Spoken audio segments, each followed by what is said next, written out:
You're all okay out there? Sorry I've been away for a little while, but I'm back.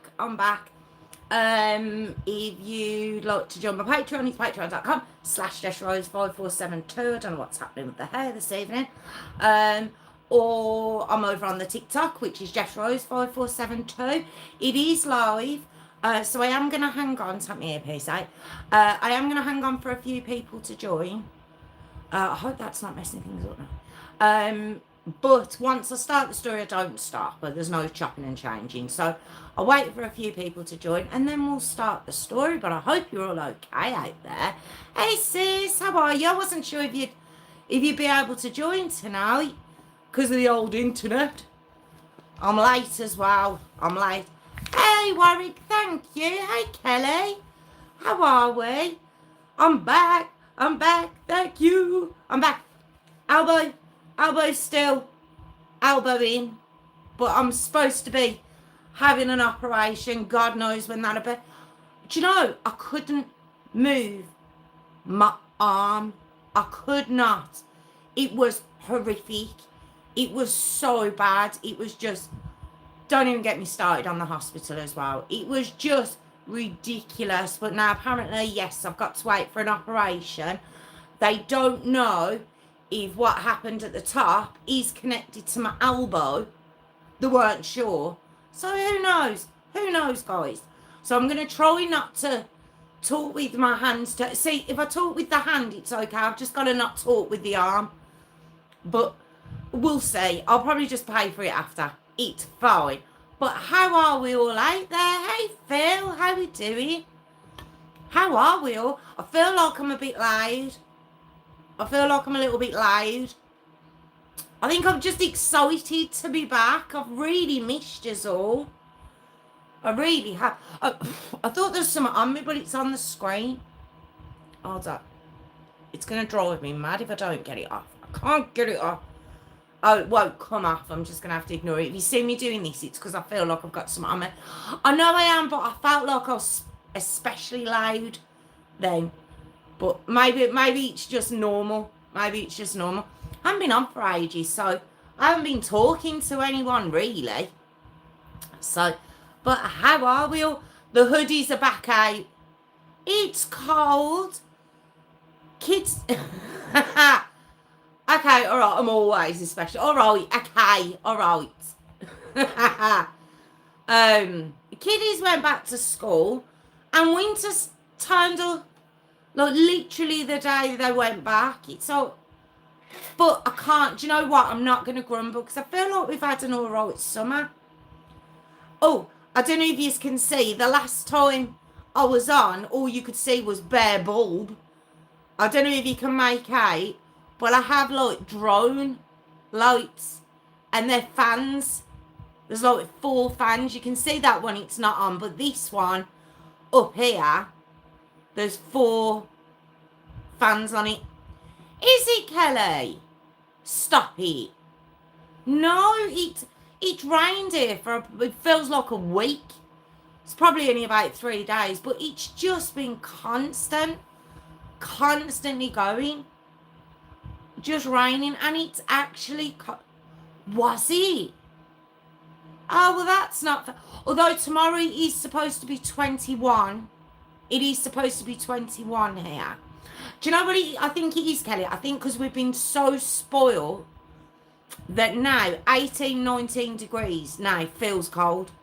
I think that's what it is. So you've not fed the children to sort your lights. No, I haven't.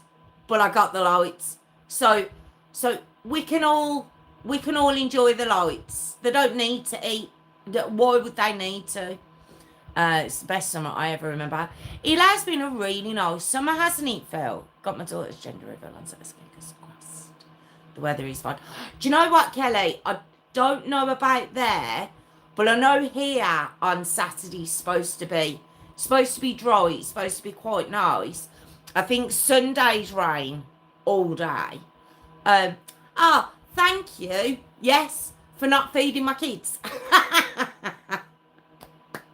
But they have lights now. They have actual fittings on the ceiling. So they're happy. Can you see them? I don't know if you can make them out in the mirror, but they're really good. They're very good. They're like 4 little drone fans. But see, I've got them on me now, and I've got a hoodie on, and I'm not dying. Although, it'll probably happen soon. But I can switch. Look, I'll show you. It has a remote control. Look, has a remote control. And look what I can do. I can turn the other ones on. Watch. Ha ha. And then I can turn the fans on. Ha ha. So check me out. Right. I don't need them on now though. So I'll turn the light off, but I'll leave the fan on. How good's that? Can you hear them? See, that's the one problem if you can hear them. Kids went back to school and lecture has been already. No. Oh, that's pants. Oh, that's awful. You like to think that when they're in secondary school, those sickness days are gone, don't you? Oh, great. Well, that's going round the house soon, isn't it? Do you know, I always say if I can get mine through, what did you say with your accent? What's he taking the mick out of, Kelly? What did you say? I don't know what got my daughter's gender reveal on Saturday. Fingers crossed the weather is fine. That was fun. I don't know if I've missed anything. Morning sickness. Ah, stop it, Warwick. She's a child. She's baby. He's terrible. Oh no, and he's got a temperature. Can you hear me loud and clear? oh, is that Kelly? Oh dear. But yes, so now I have my fabulous lighting. I feel a little posh. If you could only see the rest of this room, you wouldn't think so, though. Does anyone know this story? It's an older one. Do you know what? There's a very, very, very similar story out there at the moment. And I was going to do that one for you. Couldn't make it up, sis. Can't stand my children, so I won't be fed. Don't feed them, because then they can't be sick. They can't be sick then. So just don't feed them. Just say, when you can behave and not bring illnesses home, then I'll feed you. I've been done. Have you? Oh, okay. Yeah, oh, did you know? I keep on going down them, Kelly. And do you know what it is? Because obviously it's in the algorithms. That's all my page normally is. I'll go into one.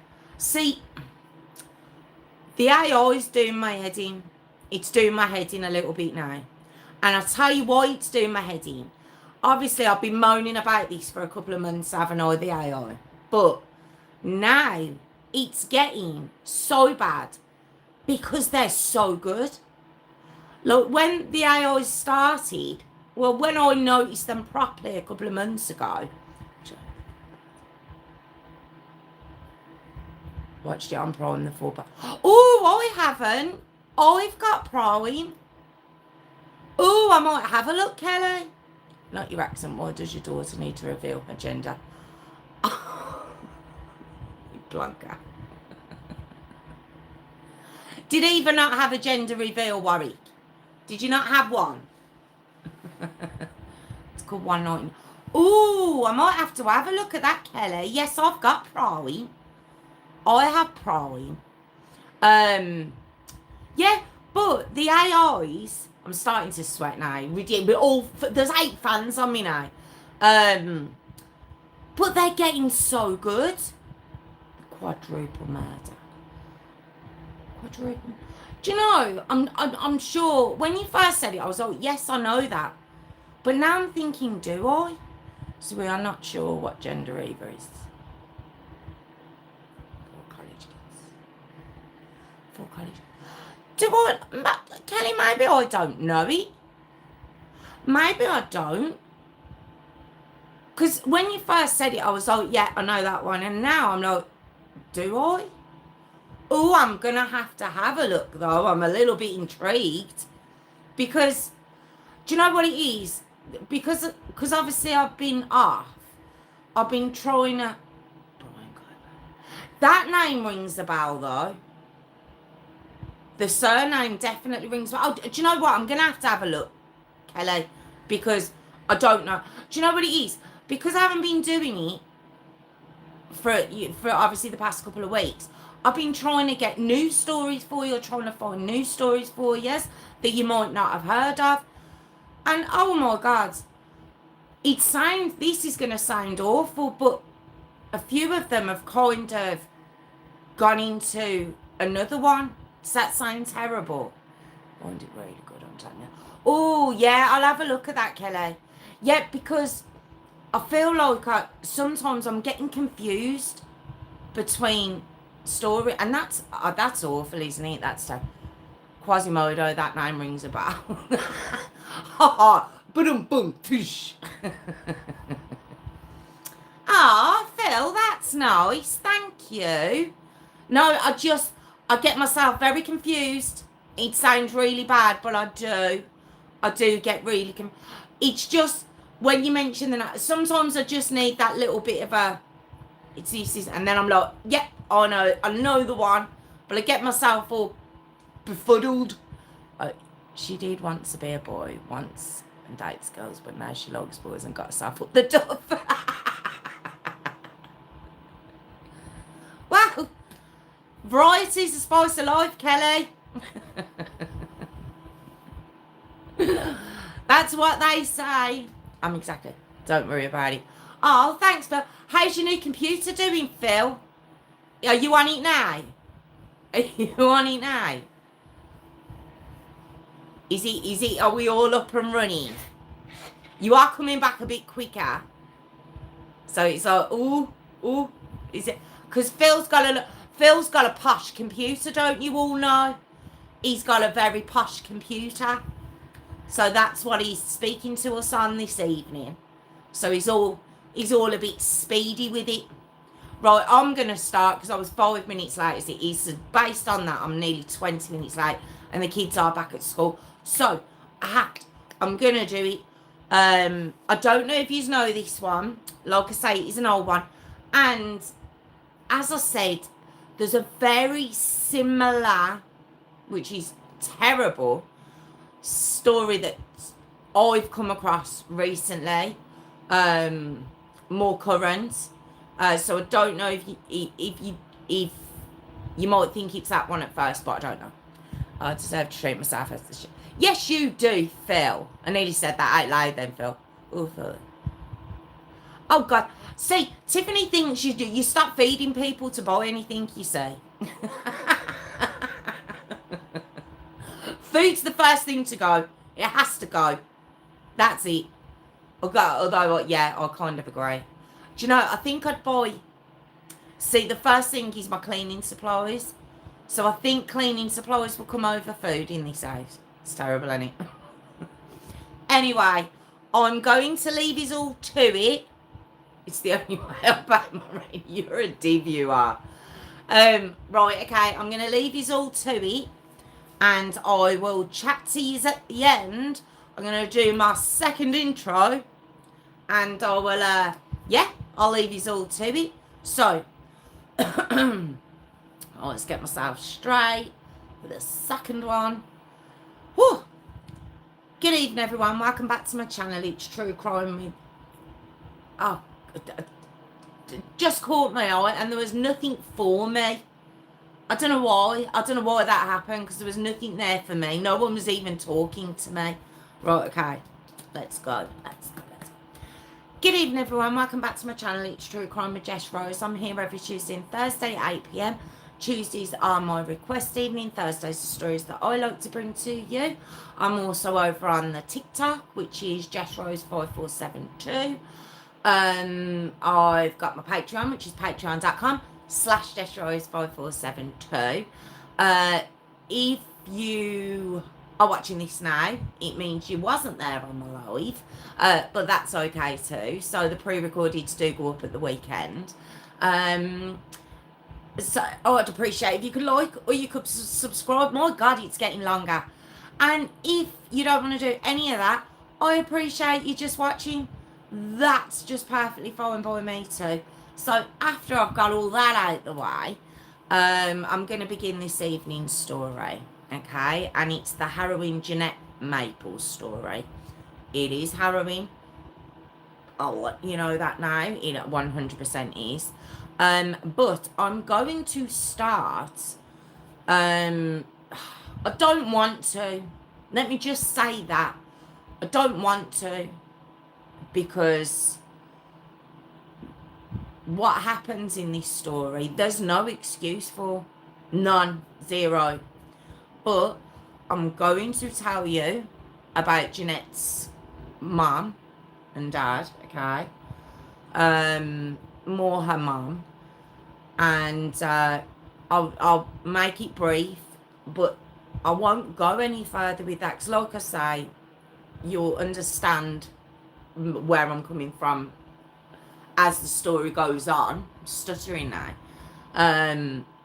But yeah, just let it be known I don't want to do this part, okay? I don't think there's any excuse, but I will, all right? So, now we have a lady by the name of Angela Feusi, all right? Now, this is Jeanette Maples' mum, and that would be her maiden name, okay?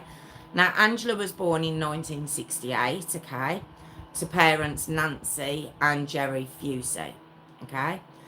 Now, Jerry, oh God, violent, vile, just awful man, okay? He's part of a local biker gang, all right? Not only was he violent to Nancy, I mean, really violent. I'm not talking, I don't know what I was about to say then, but I'm not talking just like a verbal, you know. He was very, very, very violent, physically violent with this lady. He'd also have affairs behind her back. He just wasn't a good man, okay? Now, even while she was pregnant with Angela, he beat her then. There was no respite from this man, okay? Now, when Angela was born, she became the youngest of 5 kids. I believe she's the youngest, I believe, okay?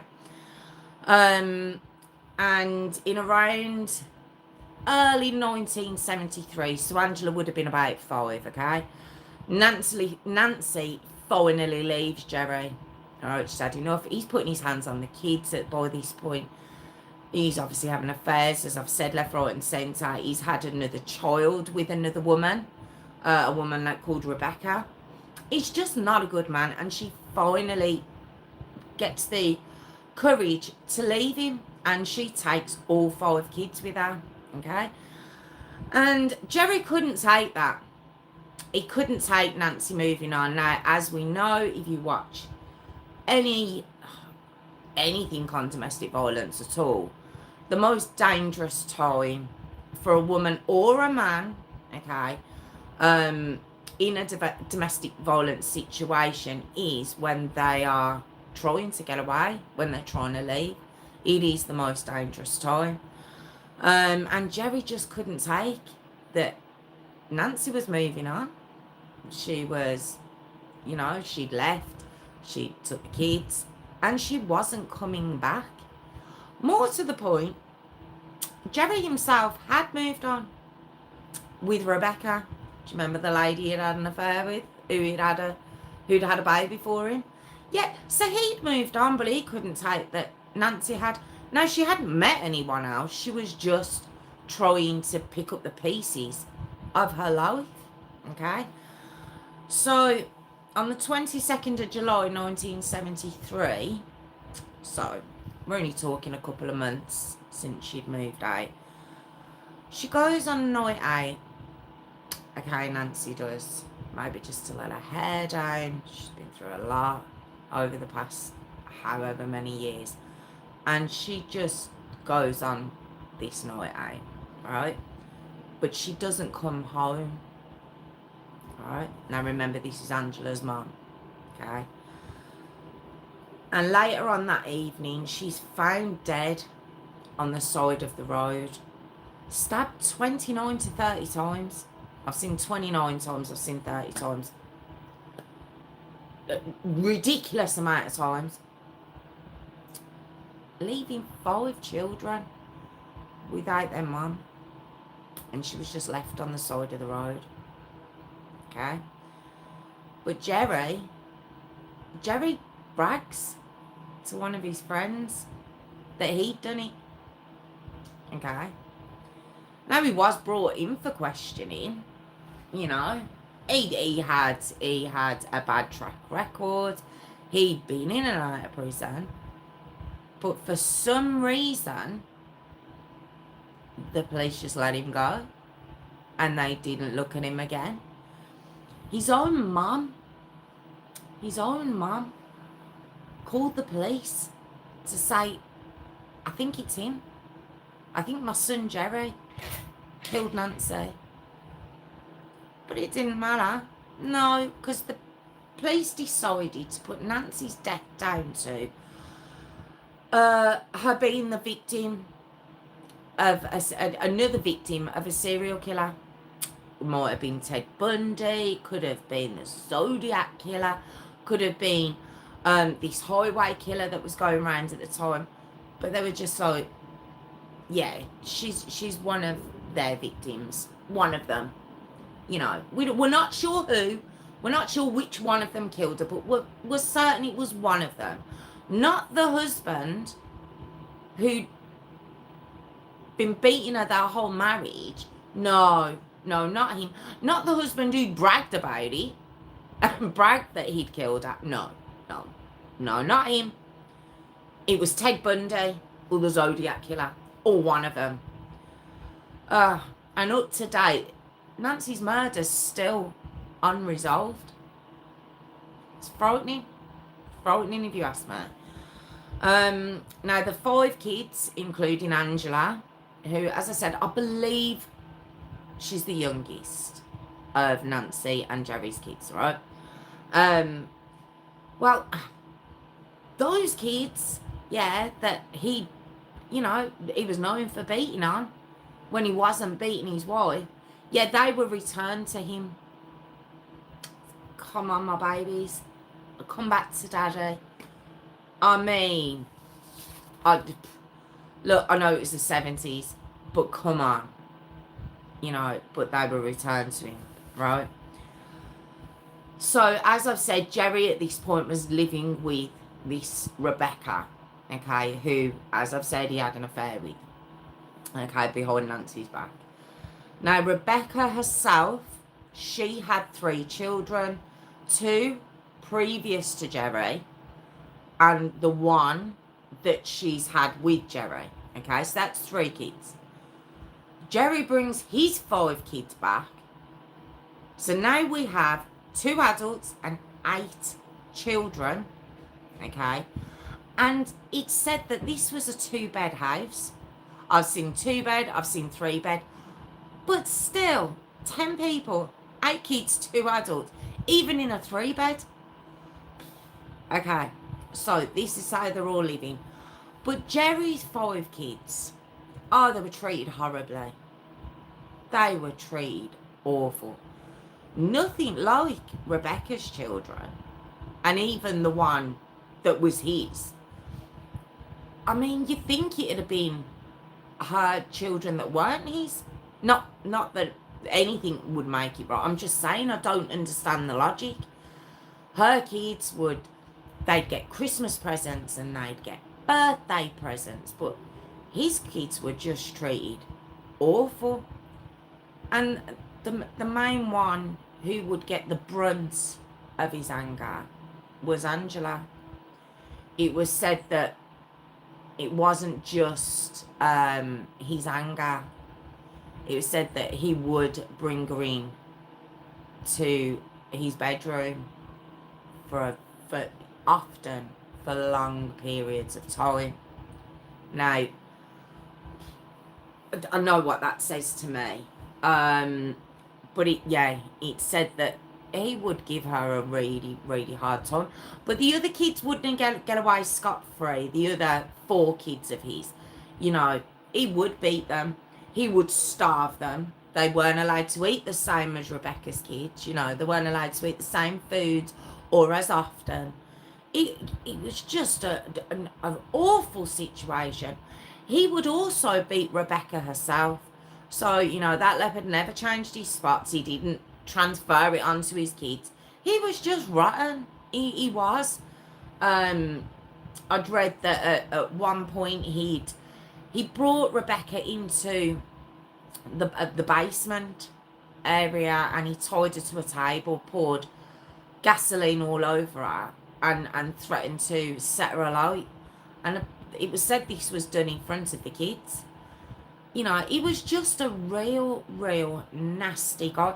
And I don't question that he would have set her alight, because allegedly what he'd done to Nancy. You know, he was just vile. So Angela, she just, as she's growing up, she's just put through hell. Okay, all of her formative years, all her teenage years, she's just, you know, she has a really rough time. They all do, all right? So in 1986, when she's 18, she's finished high school, she runs away. I don't know how I mean, it's got to have been fear that kept her in the house. But she waits till she's 18, and she leaves, and she runs away with the carnival, all right? But instead of using this to, you know, try and get a new life, she's seen how bad life can be. And rather than seeing this as like some exciting new time away from that vile man, it goes downhill quite quick. She starts taking drugs. You know, she ends up homeless. She doesn't, you know, she leaves the carnival, she ends up homeless. You know, it doesn't go very well for her. Let's just say that, okay? Now, we'll go over the next few years, and during that time, she meets a man called Anthony Maples, all right? She has 2 boys with him. She works at odd jobs, but she's still got a really serious drug habit, as does Anthony. You know, both of them, you know, match made in heaven. So they're often homeless, and they're often broke. So it's just such a shame for these kids that are being brought into these environments. It's horrific. But on the 9th of August 1993, Jeanette Marie Maples was born. Okay? Now, as I've said, her dad is Anthony Maples. So now, Anthony and Angela have 3 children together. They have the 2 boys, and they have Jeanette. Now, the children that I'm talking about within this story, I do know the majority of their names. I don't feel, there might be one I might mention a bit later on down the line, but I don't feel it's relevant to bring people's names up or anything else. It's not really relevant to the story. It's not that it's not relevant, I just don't see it, you know, it doesn't, nothing can be, oh God, put my teeth back in my head. What am I trying to say? I just don't need to say their names. God, I've got louder as well. Sorry. Okay. So, Anthony, Angela, and the 3 kids, they live in Sacramento in California at this point in time. Okay. Now, as I've said, Anthony himself was a drug addict. He was in and out of jail all the time, so he wasn't there a lot with Angela and the kids. Now, around 1995, okay, the 3 children, so the 2 boys and Jeanette, are taken into care. All right, now Jeanette at this point, she's around 18 months old, and they're taken into care after Angela is put in jail. Drug offences, drug and robbery offences, I believe. Okay. So, originally, do you want to know who the kids were placed with? They were placed with Jerry. Grandad. Yeah. That's who they were placed with at first. But he doesn't cope with them for very long at all, and he puts them into foster care. Okay? Now, I believe the two boys are placed together, and Jeanette is placed with a different foster family. All right? But it's a different life for them. You know, they've been dragged from pillar to post. That, you know, they rarely got a regular meal times. You know, their clothes aren't always clean, and they're not always warm. They've had a really rough time, these three kids have. And little Jeanette, she was only 18 months, you know, and they'd had a really rough time. So once they got into foster care, well, Jeanette didn't really remember her mom and her dad, so-called mom and dad. And the boys, they did remember. So they didn't want to go back to that life again. Now, Angela herself, so you might be like, well, what's going on with her? Well, when she gets released from prison, okay, when she gets released from prison, she meets someone, she gets pregnant, she has a little girl, okay? And during that time, she fights because social services allow her to keep the little girl. She starts fighting for her other kids, for the two boys and Jeanette. And, you know, she's proved she gets a job, she gets somewhere to live, and she proves that she can look after her children, apparently. And the judge was going to return the three children, but the boys, they write a letter to the judge and just basically beg the judge, please don't send us back to her. Please, we don't want to go back to her. And they were of an age where it was like, okay, all right. And the judge took what they said, and he didn't return the two boys back to Angela. Now, this is in 2001, and by this time, Jeanette's around seven years of age. Okay, so she's been away from Angela, 5.5 years at this point. And although the boys remember what Angela was like, Jeanette doesn't. And although she's been okay in foster care, she's like, I've got a little sister, and I've got this mum, and it's going to be great. And I bet Angela was filling her head with, you know, come back to me, and, you know, it'll just be us, and we'll, you know, I just want to love you. And she convinced this little girl that everything was going to be sunshine and rainbows. So Jeanette gets sent back. She gets sent back. Okay. So now we're going to go to 2005. All right. Now, at this point, Jeanette's 12. Okay. And don't forget, she's been returned back to Angela. Okay. Now, Angela moved Jeanette and her other daughter to Oregon. Okay. Now, remember, they had been living in California. I believe that Anthony had, you know, he would see Jeanette, but it wasn't very often. You know, he didn't have a lot to do with that. I don't know about his boys. He didn't have a lot to do with that. And Angela with Jeanette. Now, when Jeanette came back, things were okay. Don't forget, she was 7 when she came back. She was expecting this to be amazing. But gradually, over the next couple of years, started off with just punishments coming in for Jeanette for not any reason, really. No, nothing that would deserve a punishment. And the punishments would escalate to, well, you can't have dinner tonight. You know what I mean? Dinner tonight. And those sort of things. Now, as I said, we get to 2005. She's now 12. Okay. And Angela moves Jeanette and her Jeanette's younger sister and her younger daughter to Oregon. Okay. And she cuts any contact off between Jeanette and Anthony. Now, like I say, he wasn't seeing his daughter a lot, but he doesn't see her at all now. Okay. And while they're in Oregon, okay, Angela very quickly meets a man by the name of Richard McNulty. All right.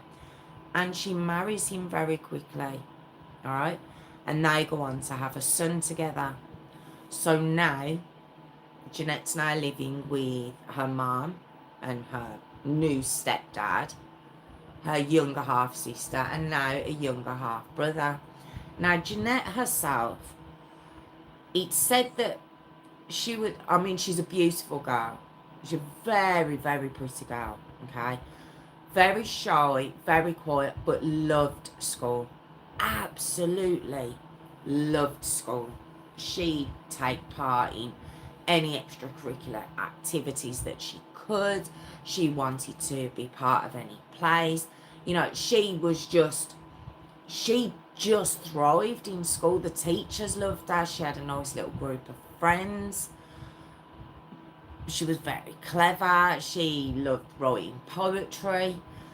But the problem was, she would get picked on. Okay. And it was because she was always being sent into school with dirty clothes on. And she would smell. Such a shame. And obviously the kids being the same age, we know what school's like. We know what school's like. Kids are cruel. They are. And this is how she would be sent in school. But she'd try and ignore it. And she did have her own little, very small group of friends. And they were close. And school seemed to be the only place that Jeanette was happy. You know. But what her friends would notice is as soon as it would be coming to the end of the school day, Jeanette would start to go quite quiet. Now, she was a fairly shy girl anyway, but she'd really go inside herself as soon as home time started to click on the clock.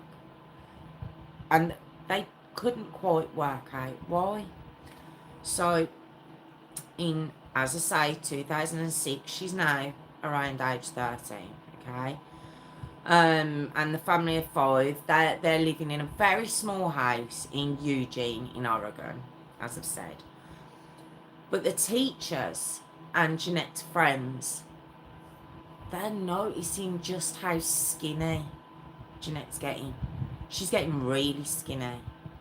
To the point where her friends would share lunches with her. There was a dinner lady that would give her meals, give her free school meals, because they would see that she'd either be sent in with nothing or very, very, like a piece of bread, something that wouldn't have sustained, a child of 3, let alone a 13-year-old girl. And she always seemed hungry. So they would give her food.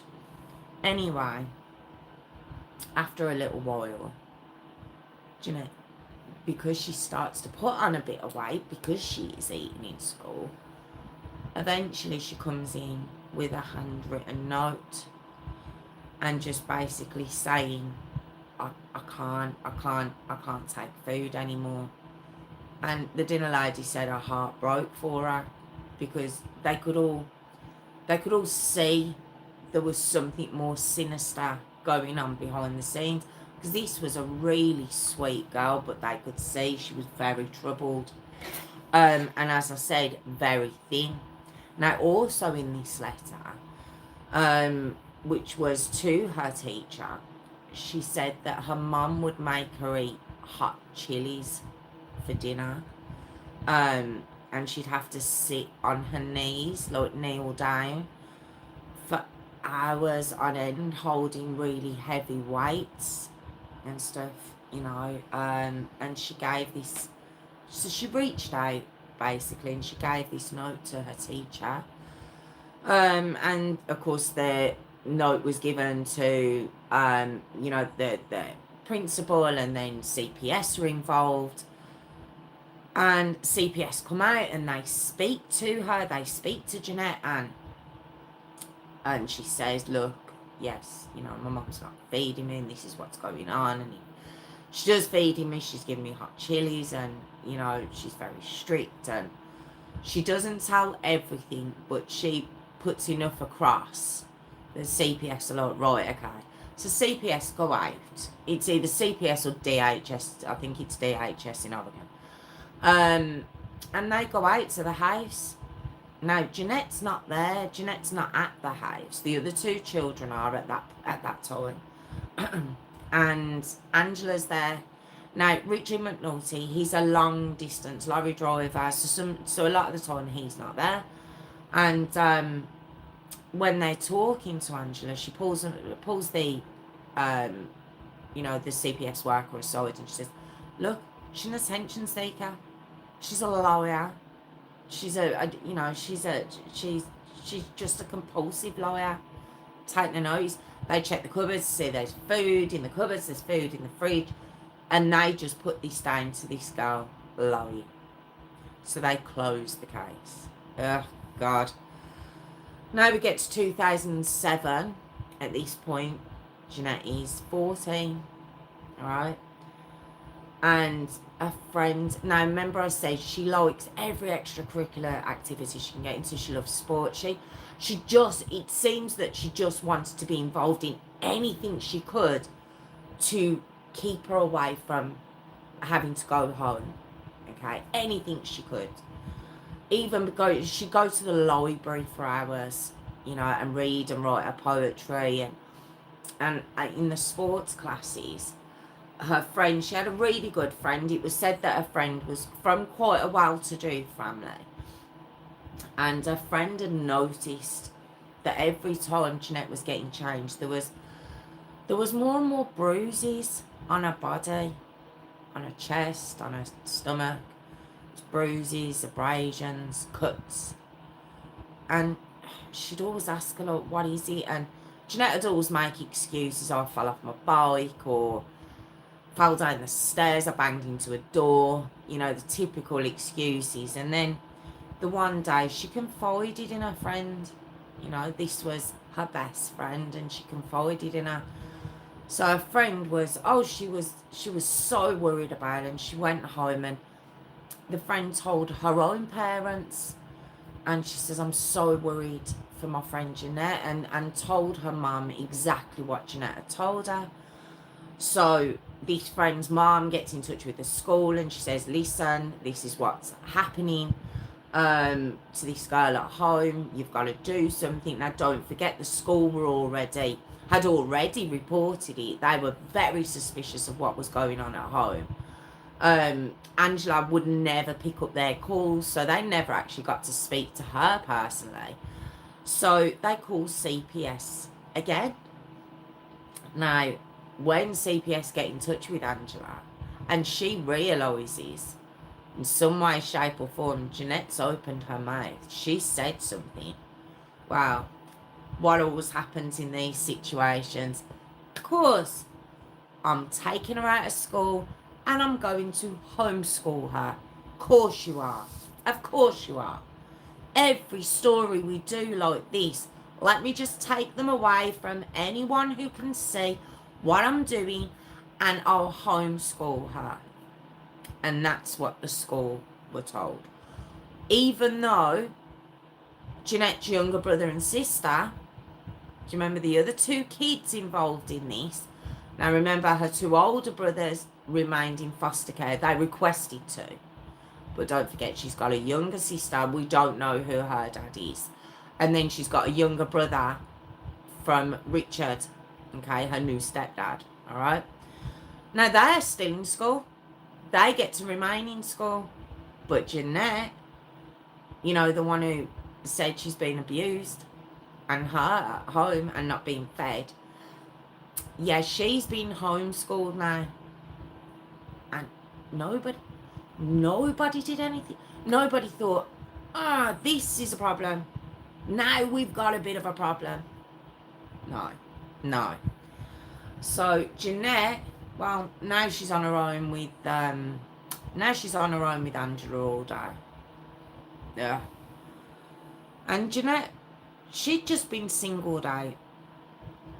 amongst the 3 kids. Okay, I've done many stories, and it's called scapegoating, and I didn't know the history of that term, but apparently it goes back a very, very, very long time, and it'd be on. I'm probably completely butchering this definition now, but it'd be on a long time ago in farmland, and if a group of the village, a group of anyone from the village, they'd start to get poorly. They think it was these the goats. God, I'm butchering this.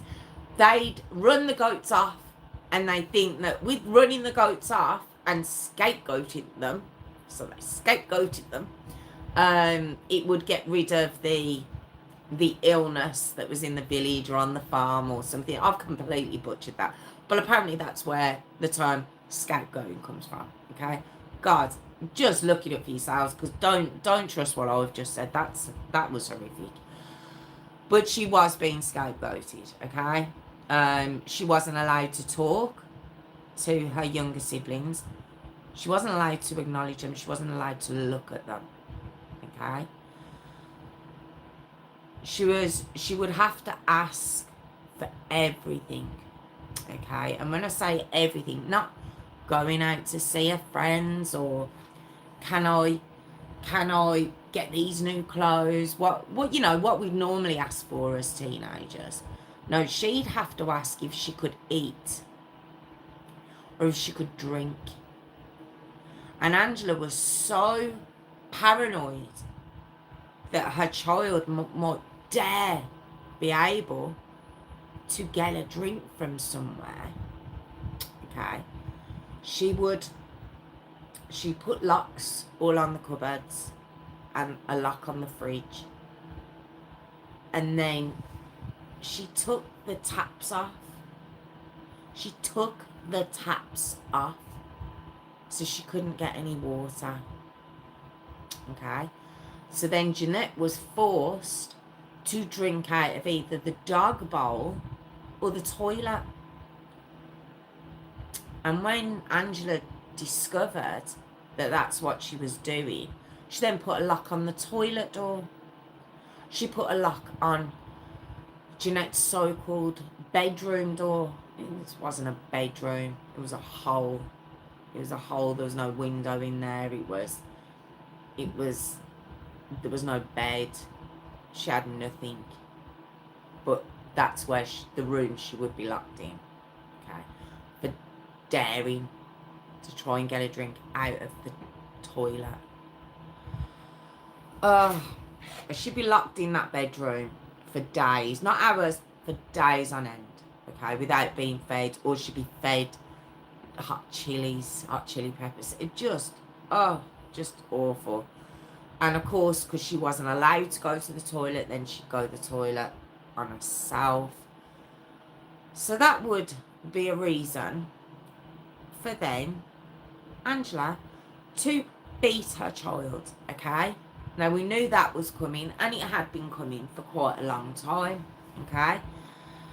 And all the bruises that had been in school that little Jeanette had been making excuses for. I mean, this abuse was going on for years. She'd kick her, she'd punch her. Most days, as I said, she had her to herself for a lot of the time. She was always very badly bruised, Jeanette was. Always badly bruised. She even broke her teeth. She broke her teeth. She'd pull them out with pliers. She'd hit her with belts, sticks. What she'd do, she'd also use pliers to her face and her head. Not just her teeth, to her cheek. I mean, even when the other 2 kids were home, okay? Because I don't know how she thought these 2 kids wouldn't know when it was only a 2-bedroom house. But she'd take Jeanette into what would become to be known the torture room. Okay. She'd bring her in there and she'd get her to strip, all right? She'd turn on the Hoover to drown out the sounds of Jeanette screaming. But it wasn't just to drown out the sounds of Jeanette screaming. She told her to strip because she would be whipping her. She would use a whip on her. And they could hear this whipping over the Hoover. Richard, when he wasn't working, oh, he'd be there too. He never got involved in the abuse as such. But he didn't do anything. He heard it.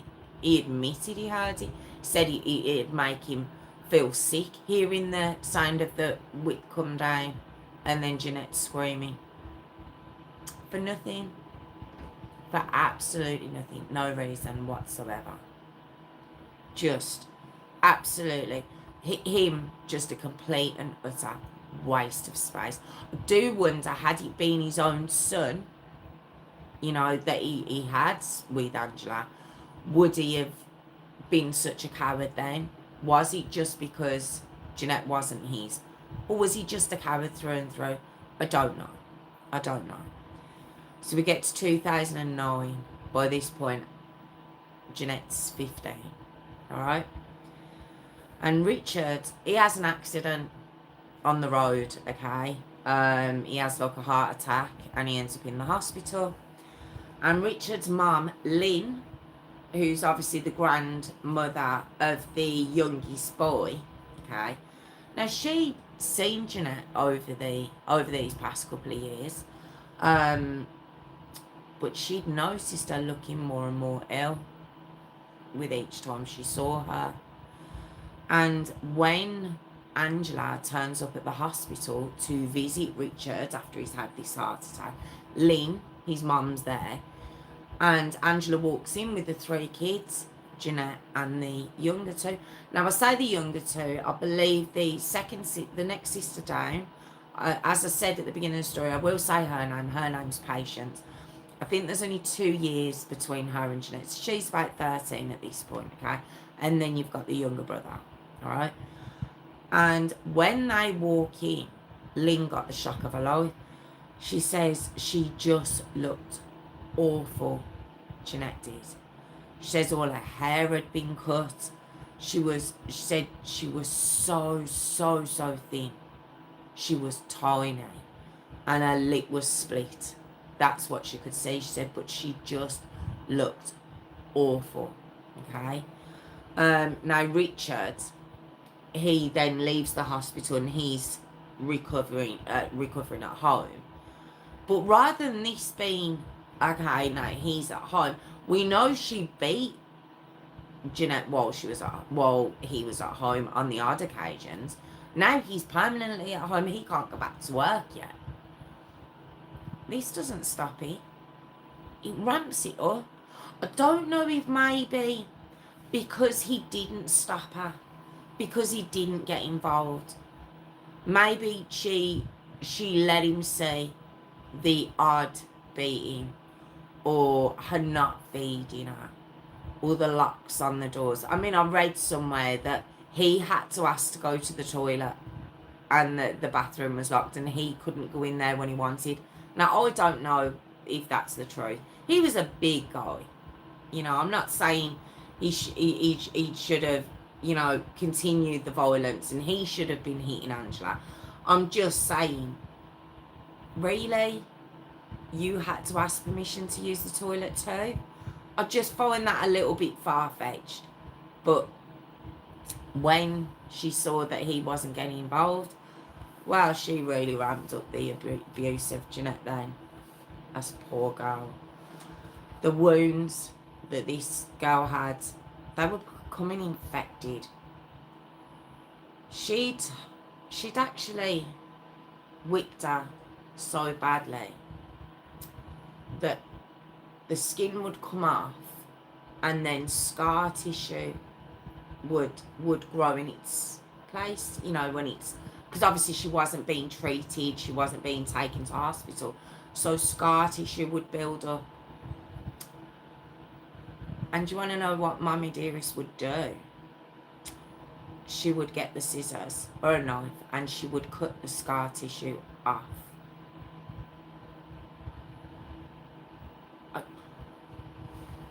Her mouth, her lips, they'd been bust that many times that her mouth was all disfigured.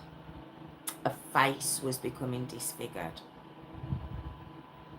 I just don't know. I just don't know. Then I've heard that she was made to do it, and then I've heard other reports, and I've read another news article that said it was the kids that were made to do it.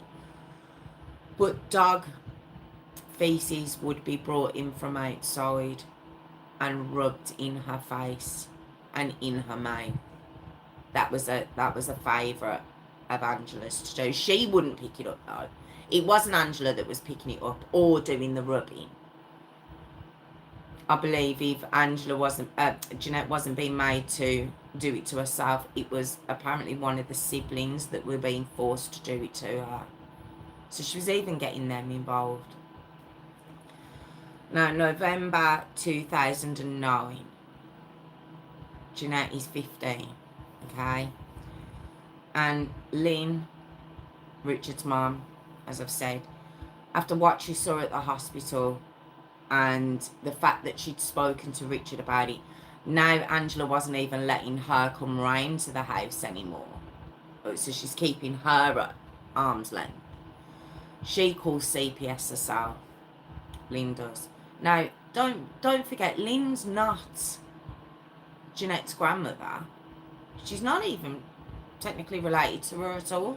She's a step-grandmother, if anything. But even she done more than her son that lived in that house day in, day out and watched this happen. So December 2009, as I've said, Jeanette's 15. She's been dealing with this now for 9 years. 8-9 years. Just an escalation. Just an escalation of this. It's torture now. She's being tortured, this child is now. And she's not being fed. She wouldn't have the energy to run if she tried. If she wanted, she has no energy now because she's been starved. She's been locked up. Just awful. Now CPS do come out, when Lynn phoned them, they did come out, but they hid Jeanette in the back, and CPS just left. They just left. No cause, no nothing, and they left. So, December 2009, again, as I've said, after another beating, after her being brought into the torture room and made to strip, and then whipped and beaten so badly, it was said that a stick was put into her head, into her head during this beating. She couldn't even walk afterwards. She couldn't stand. And she was left on the floor. Now, as I said, she didn't have a bed. But what she was made to sleep on was a bit of cardboard. So she wouldn't get blood on the floor. But because she was always bleeding, that cardboard became her bed. And she was left on that cardboard for 4 days. On the 9th of December 2009, right? So 4 days after this most current torture session that Angela had committed on to this poor little girl. I say little girl because she's tiny. She's a tiny little thing now. She becomes unresponsive. Okay. Now Angela and Richard, do they call 911 straight away? No. No, don't be silly. Of course they don't. They pick her up and they put her in the bath. First thing they do, don't they? Any case, any story I do, get him in the shower or get him in the bath. This will wake him up. Now, it's either to try and wake her up or it's to clean her up. It was one or the other. But she doesn't. She doesn't wake up. So then Richard calls his mum, Lynn. I just can't work out this fella at all. I just can't work him out. But Lynn's mortified and she goes, phone 911. So he does. And at 8:04, that night of the 9th of December 2009, he calls 911. Okay? Now, paramedics come in. And when they come into the house, they see this little girl lying on her back in the living room, very, very dimly lit. I wonder if they took the bulbs out or dimmed it all down, and so they couldn't quite see Jeanette properly. But she was, as I say, lying on her back. And as they got to her, Angela's there screaming, "Help my baby! Help my baby!"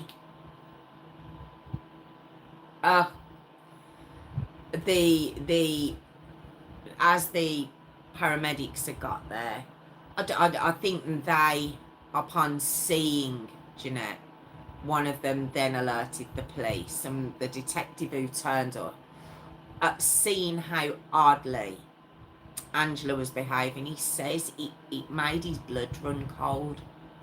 There was just something about her. She just switched between hysterical to being very calm. Just very odd behaviour for a woman whose child is in front of her dying. And they kept asking Angela, how old is she? And Angela's like, she's 15.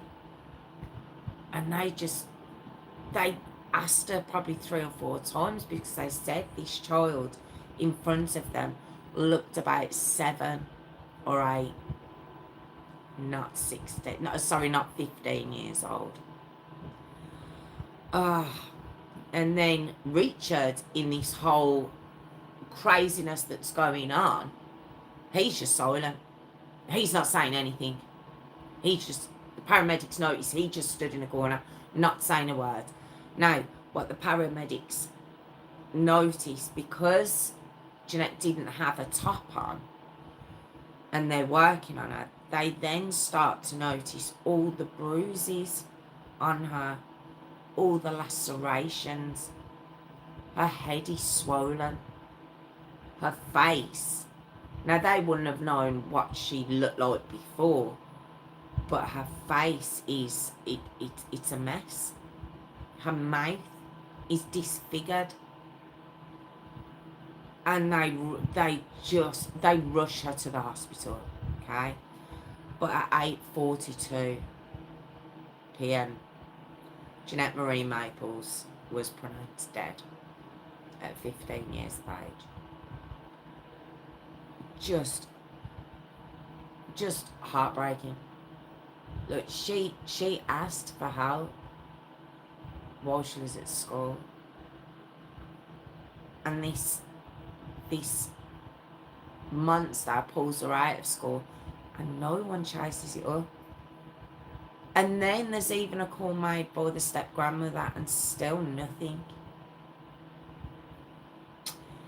Now, an autopsy was done. There was over 100 injuries to Jeanette's body. Okay, 100 injuries. Now, I mentioned a few times that the paramedics and the detective kept asking, how old is she? And the reason they kept asking that is Jeanette Maples, at 15 years of age, weighed 50 pounds. That's 4.5 stone. No, it's not. No, it's not. Oh my God, no, it's not. 28. 56 is 4 stone. So she wasn't even 4 stone. I don't know why I thought it was 4.5. She wasn't even 4 stone. She was 15 years old. Flesh had been torn away from her hip to the bone. She'd been whipped that badly that the skin, flesh, everything had been stripped. You could see her bone, her hip bone, and it was infected. I just can't believe the agony this girl must have been in. I just can't. Her front teeth were all broken. As I said, some of them had been ripped out with pliers as well. She had whip marks all over her body. Severe head injuries. You remember I said she put a stick into her head. As I mentioned, the lip was all disfigured from scar tissue, and also from when the scar tissue would grow, Angela would just come up and cut it away. Oh my God. And Angela, when questioned about why is she so thin, she's like, well, I didn't know how to feed her because look at her mouth, so I couldn't feed her. I mean, that was her excuse. That was her excuse for why she was so thin, because of her mouth. So the cause of death, they couldn't give a single cause of death. So it was multifactorial abuse and neglect. Obviously, manner of death is homicide. She had starvation, dehydration, and the amount of infection. It was just, everything I've heard, just how long she fought. She was 15. It's just the thought. I mean, was Angela determined that she was... Don't forget, Angela got out when she was 18. Was she determined that Jeanette wasn't going to get out? Had she been gradually over the past 7 years? I've seen some people saying 8 years. It's just over those years, was that the end result she was looking for? But Jeanette was just a lot stronger than Angela thought she was. And she had such fight in her. She had to have. It's just such a shame. It's just such a shame. Now, Angela, she told Richard, you take the blame. Because you've had a heart attack, they'll go easy on you. And Richard agrees to it at first. So when they're both brought in for questioning, he does do that at first. And he says, yeah, but I smacked her. But he couldn't hold it. He couldn't hold it long enough. And he's just like, no, I didn't. It wasn't me. I was there. And I know what happened, but I didn't touch her. Now, Angela herself, because she told Richard to take the blame, she initially also says that it was him. But she then starts slipping herself up. So it doesn't last long. They know very quickly who has murdered this child and who sat back and watched it. So they're both charged with aggravating murder with intentional maiming and torture. Okay. Now the two kids, patients, the younger sister and the younger brother, they're both taken into care. Okay, straight away. God, thank God. Those poor kids as well, because it doesn't say that they were badly treated in the house. It doesn't say. Now I don't know, but it doesn't say that they got nowhere near the treatment that Jeanette got. Right down to, I mean, Jeanette wouldn't, just like when Angela moved in with that Rebecca and Jerry, her dad and stepmom, and they her and her 4 siblings weren't given birthday and Christmas presents. She made sure Jeanette didn't get Christmas or birthday presents when the other 2 kids did. I don't understand. I don't understand. You've gone through that. This is why I didn't want to talk about it at the beginning. Because it's no excuse. And having gone through that, you've not only done it, you've gone worse, and you've done, it's like there was emotional, there's physical, mental, there's so many abuses, neglect, there's so many abuses being done to this child that you had done to you, but you were just determined to do a better job than your dad did and make sure she didn't leave the house. I just don't know. I don't know. Now, when the police got a warrant and went to search the house, there was blood everywhere. They tried to clean it, but there was blood everywhere. Walls, floors, ceiling, everywhere. They found sticks, belt, bedding, all with blood on it. All Jeanette's blood. The cardboard that she'd been forced to sleep on just soaked through with dry blood, fresh blood, dry blood, just over and over again. All that, just so she wouldn't get blood on the floor. There was even pieces of her flesh found on the walls in the torture room and on the sticks and on the belt. Now, Angela had the audacity to plead not guilty. Marvellous. But she did change that plea on the first day of her trial. Now, Lynn testified, which was obviously Richard's mum, and Jeanette's younger sister, Patience, as I mentioned. And Jeanette, Patience said, Jeanette was treated so differently to them. So differently. She says we could watch TV, we could play on our games, we could go out. She wasn't allowed to go out, she wasn't allowed to talk to us, she wasn't allowed to eat. Because she was just treated so differently. And what Angela would say to her, to Patience, and to the younger brother, I believe, she probably said it to Richard as well, what goes on in this house stays in this house. And I believe they were threatened so much that they were scared then. And if they did anything, Jeanette would get it worse. You know, so, just awful for all of them. Now, April 2011, Richard, who'd also pled guilty, he was sentenced to life with a minimum of 25 years. Now, as I said, he didn't pull a hand on her. He just didn't do anything. He deserves every year that he got. And Angela, well, now remember I said she pled guilty. She was sentenced to death.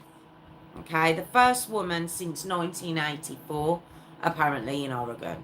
1984, they brought the death penalty back. I think it had been got rid of, but it came back in 1984, and she was the first woman sentenced to death since then. Oh, I'm gonna kill him. Sorry guys. Yeah, so I don't know if sorry, the call came through, sorry.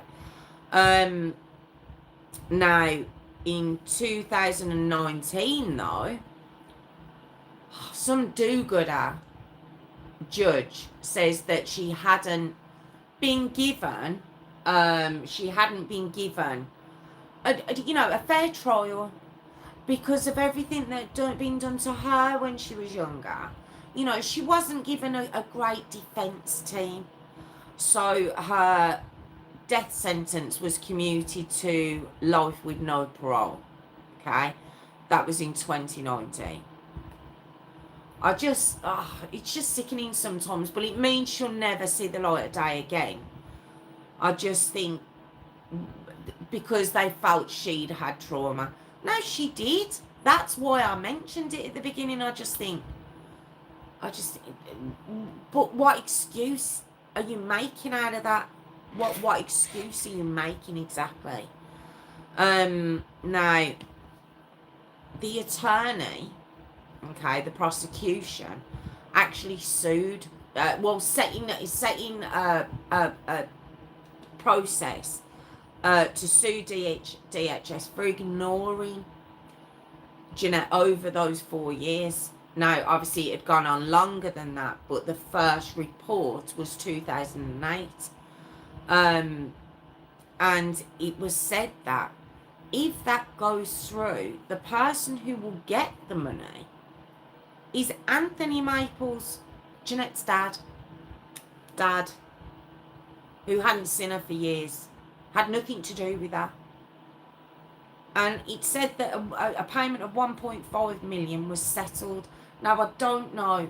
It doesn't say who got that. And Lynn was trying to fight for her younger brother and sister to get that settlement for what they'd been through.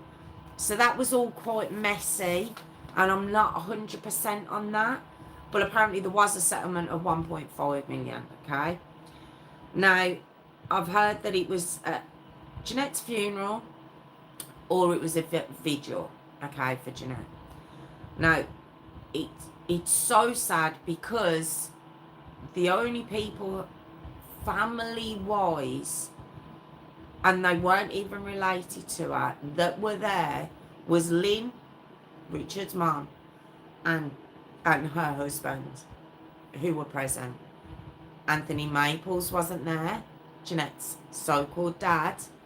Obviously, her mum and stepdad are in prison. Her 2 older brothers and her 2 younger siblings. None of them were there. No, the siblings, I have no... The younger ones, the reasoning they were in foster care. The older ones, I don't know what their reasoning was, whether they even were aware of it. I don't know, okay? But I thought that was really sad that this poor girl and the only family members there are actually 2 people that weren't blood family to her. But the friend who I mentioned earlier on, who had spoken to her own mum to try and get Jeanette help, and some of her other friends were at this vigil, okay? And this friend read one of Jeanette's poems, okay? And this is her poem. The final place I would use my wings to go. I would go really high, even higher to heaven. I would visit the angels. I would visit my grandma Nancy and everyone else in the family. After, I would go to Hawaii and France and Portugal and beautiful heaven. And then I would use my wings to fly back home. And that was read out at her vigil or her funeral. I've heard both. That must have been really, really hard for the friends to read out. But it's just so sad. But that was the harrowing Jeanette Maples story. Just such a shout, such a way, no reason for it. Just, I'm so angry. I'm so angry at that so-called mum. How can you have gone through that for so much of your life? The man who murdered your mum, who beat you, and I don't know what other abuse went on, but there was a lot of physical abuse, and you managed to get away. You fight for your daughter to get her out of care. A daughter you haven't seen since she was 18 months old through your fault because you were on drugs and you got locked up. And when you get her back, the first thing you think of doing is starving her. and beating her and disfiguring her and then murdering her. Absolute disgrace. As I said, that was the Harrowing Jeanette Maples story. Thank you so much for joining me. I really do appreciate it. Oh, I'm here every Tuesday and Thursday at 8 p.m. It'd be great if you could join me. Or if you could drop a like or comment, that'd be great. But yeah, thank you so much for joining me. And I'll see you soon. Take care. Thank you. Oh, how we doing, guys? That was much longer than I thought it was going to be. My goodness. Oh, thank you. Thank you. How are we all? How are we doing? That's a lot later than I thought it was. I know I was running late originally, but my goodness, I didn't think it. There was a lot in that case, though. There was a lot in that story. Did I see Jessica? Did I see Jessica was in? I'm sure I saw her. I'm sure I saw her. Is she okay? How are we? What, 23rd of September? My daughter's is the 13th, Kelly. Are we on about birthdays here? Oh, thanks, Warwick. Thank you, Phil. Thank you. I'm shocked. I didn't think you were even listening. I thought I'd lost you all. Are you going? Yes, I've got... Is she there? Oh, hi, Jessica, if she's still there. Are you going? Oh, thank you, my moderator extraordinaire. I appreciate it. And thank you all for joining me. I hope you're all okay. I haven't really got time to chit-chat, so, you know, look at the time. I've got to get the kids to bed. My goodness. Should have stayed with the foster family. Agreed. She just didn't realise. Yeah, I will see you next week too. I will see you next week with my fabulous lights. I don't know what's happened to my hair while I've been doing this. But it's jingle time. Let me do my jingle before you go. Look at you all running. Let me do my jingle first. If you wanna if afterwards, if you want to drop a like or a comment, I'd really appreciate it as well. Look, comment and subscribe, guys. Look, comment. It comes in and out of focus when I do it now. Look, comment and subscribe, guys. I'd really appreciate it. Look, comment and subscribe, guys. It's all very, very, it's not even in focus. But thank you all for joining me again. I do appreciate it. And to Kelly and Warwick and Phil and Jessica and Tiffany, my moderator extraordinaire, and Hayley if she was in. And anyone else, thank you all so much. And I will see you all next week. Non-Tuesday, bright and breezy. Right, take care, guys. Thank you. Thank you. Oh, God, I've got to try not to put my finger in the screen now. Thank you. See you next week. Bye. This is so much easier than... Yeah, I bet it is, Phil. This is a nightmare.